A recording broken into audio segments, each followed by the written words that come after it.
Can we stop predicting the Royal Rumble predictions for 2025? Because at the end of the day, what makes the Royal Rumble more intriguing and just more entertaining is when you can't predict who's going to win. It's better if we don't know who's going to win, because then at least we come out the Royal Rumble being surprised as to who won the Rumble.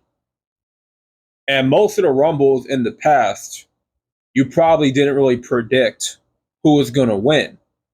So it made it more entertaining. Like for 2000, the 2015 Royal Rumble was boring because you knew who was going to win that match.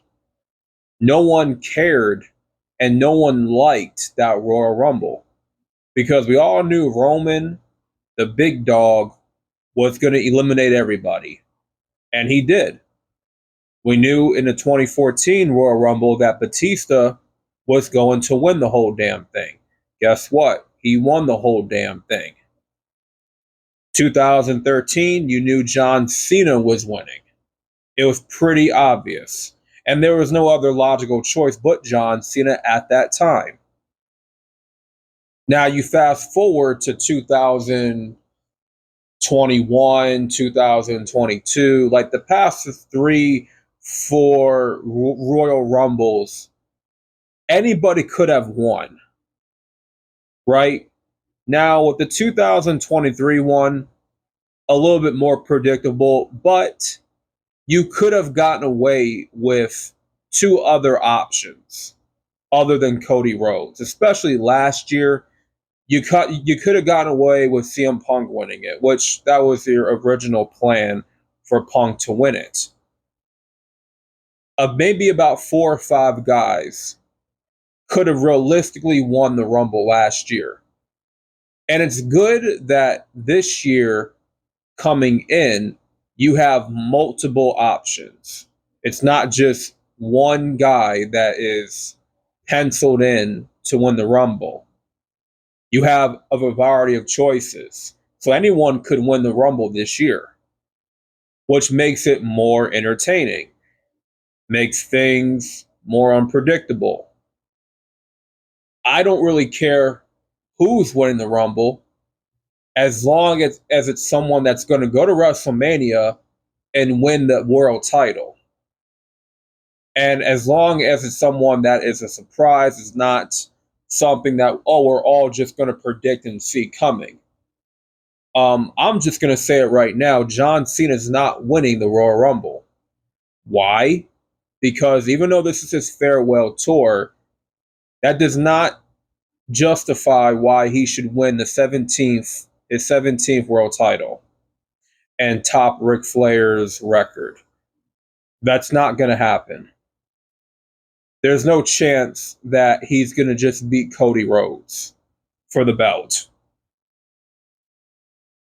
So his last match will more likely be a one-on-one non-title match. Now, I'm not saying Cena will not compete for a title during his farewell tour. He will, but he's not winning the Royal Rumble. I think whoever eliminates Cena from the Royal Rumble, that's who Cena is going to feud with for either the Chamber or WrestleMania. Most likely WrestleMania.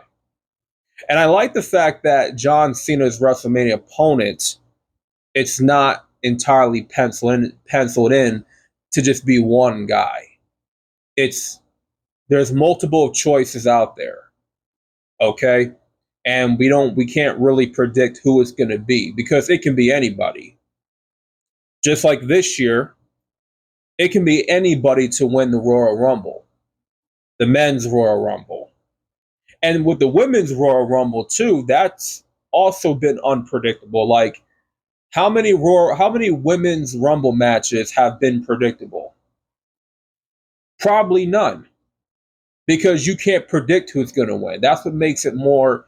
That's why the women's Rumble matches have been just more entertaining than the men's Rumble because at least with that you don't see who's going to win. You can't predict who's going to win the match. So it's better to come into it not knowing who's going to win it, just like the good old days. There was a limited amount of wrestling news and dirt sheets and all these rumors. It was better for you to watch the pay-per-view not knowing who was going to enter number 30 and who was going to win the Rumble. Okay? It's not something you can just telegraph. When you can telegraph who's going to win the Royal Rumble and you know who's going to win, it defeats the purpose of watching the show, or let alone watching the match.